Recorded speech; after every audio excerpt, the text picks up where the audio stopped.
Bienvenue sur Africa 24 pour cette nouvelle édition du QG Weekend. Voici les titres. Seuls 500 000 nouveaux votants se sont inscrits sur la liste électorale. En Côte d'Ivoire, la CENI en espérait pourtant près de 3 millions.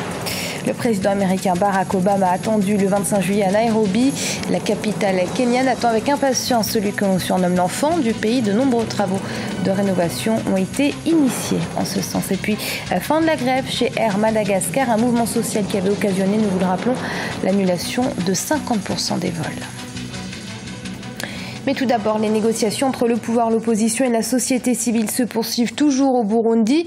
Mais alors que l'élection présidentielle approche, puisqu'elle est prévue le 21 juillet, les tensions, elles, ne faiblissent pas. Le gouvernement accuse toujours l'opposition de préparer un putsch. Et l'opposition radicale a de son côté annoncé qu'elle boycotterait le scrutin. Elle demande un changement au niveau du calendrier électoral. La médiation ougandaise a, elle, de son côté, demandé au pouvoir un nouveau report de l'élection présidentielle. Environ 6 millions d'électeurs ivoiriens choisiront leur président en octobre de cette année. L'opération de révision de la liste électorale, après avoir été prorogée de 15 jours pour faute d'engouement, a pris fin le 12 juillet. Bilan globalement satisfaisant dressé par la commission électorale indépendante qui avait tout de même espéré enregistrer près de 3 millions de nouveaux votants.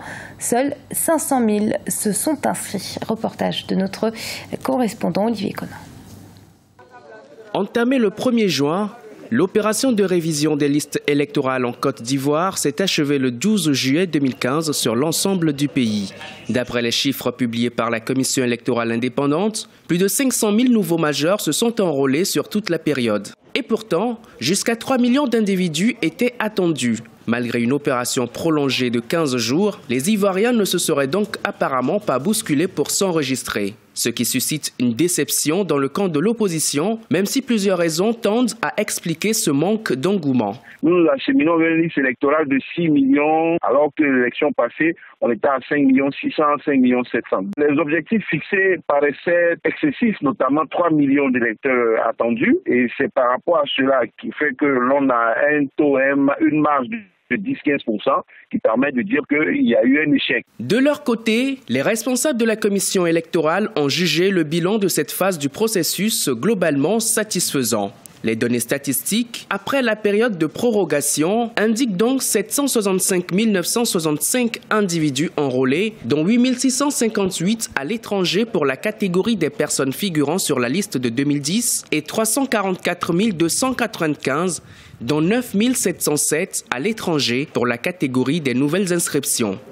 Certes, le quota de 3 millions annoncé n'a pas été atteint, mais le processus se poursuit. La liste provisoire sera publiée le 25 juillet dans les centres de vote pour consultation par les populations.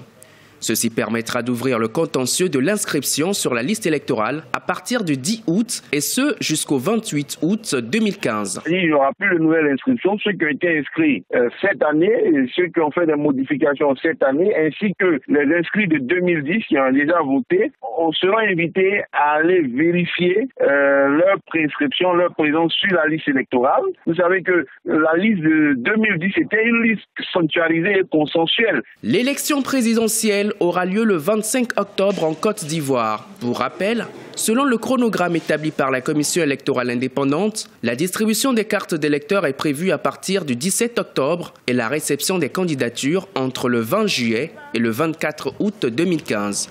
Quant à la campagne électorale, elle est annoncée pour la période du 10 au 23 octobre 2015. Ce sera la première fois qu'un chef d'État du continent sera jugé sur le sol africain. Le procès d'Hissène Habré, ancien chef d'État tchadien, débute ce lundi 20 juillet devant les chambres africaines extraordinaires, un tribunal à caractère international intégré au sein du système judiciaire sénégalais.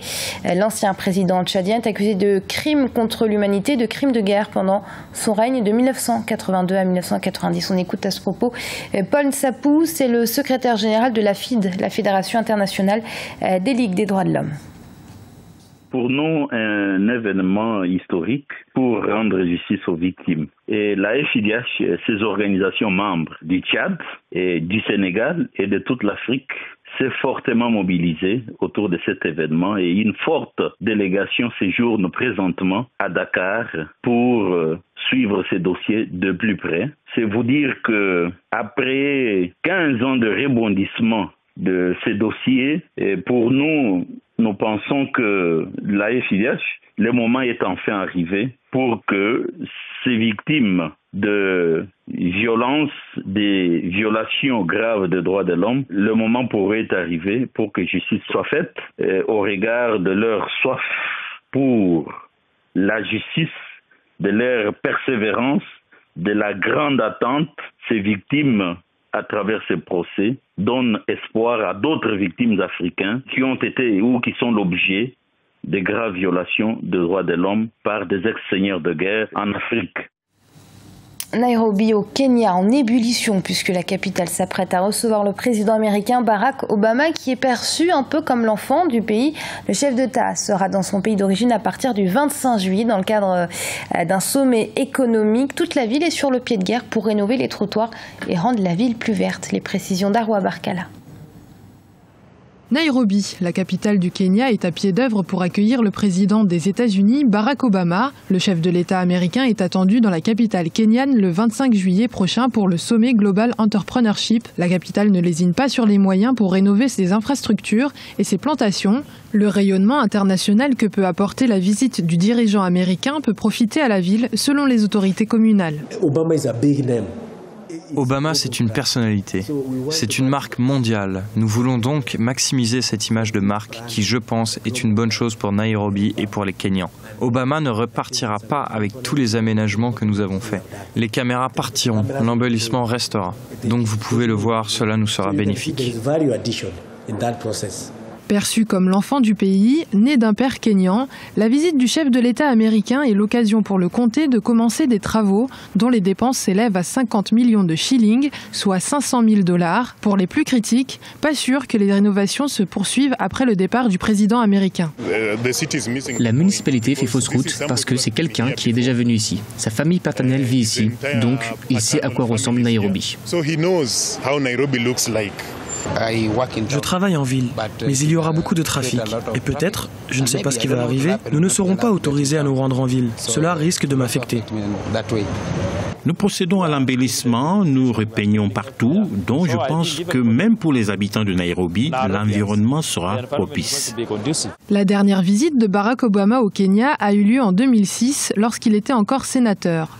Le président américain devrait prononcer un discours le 25 juillet 2015 et sa visite durera en tout 2 jours. Fin du mouvement social chez Air Madagascar. La compagnie aérienne nationale était en grève depuis le 15 juin 2015 et a mobilisé 300 employés, occasionnant l'annulation de plus de la moitié des vols. La fin de cette grève survient une semaine après le changement de président à la tête de la compagnie aérienne. Arwa Barkala. Fin de la grève chez Air Madagascar. Il aura fallu une semaine au nouveau directeur général de Air Madagascar pour mettre un terme au conflit. Le 18 juillet 2015, un protocole d'accord a été signé entre les membres du personnel et les représentants du conseil d'administration de la compagnie à Anossi. Léon Radzobel a été nommé nouveau PCA. Ce proche de Erasme Narmatian, qui exerce d'ailleurs en tant que conseiller économique auprès de la présidence, son expérience à des postes à haute responsabilité a logiquement plaidé en sa faveur pour assumer donc la présidence du nouveau conseil d'administration de la compagnie et diriger le redressement financier de Air Madagascar, qui était déjà en situation de grande fragilité financière et dont la situation s'est aggravée depuis le début de la grève. 35 jours de grève qui auront mobilisé 300 employés sur les 1200 d'Air Madagascar. 50% des vols ont dû être annulés. Par ailleurs, le mouvement de grève aura coûté 5 millions de dollars à la compagnie. Suite à la démission du président du conseil d'administration, les nouveaux membres ont rencontré donc le personnel d'Air Madagascar lors d'une assemblée générale extraordinaire. Il a également été donc décidé de la suspension des mesures administratives concernant les grévistes et notamment certains leaders syndicaux, de lancer donc des pourparlers afin de relancer l'activité de la compagnie au plus tôt. Si les deux parties se sont félicitées de la sortie du conflit, la grève aura entraîné l'effondrement du secteur touristique sur la Grande Île. L'Office du tourisme de Madagascar a déploré le 15 juillet 2015 une baisse de 70% des réservations, craignant même des retombées sur la saison prochaine. Et ce journal a été préparé par l'ensemble de la rédaction. Merci de l'avoir suivi. Restez sur Africa 24. Dans un instant, une nouvelle édition d'information.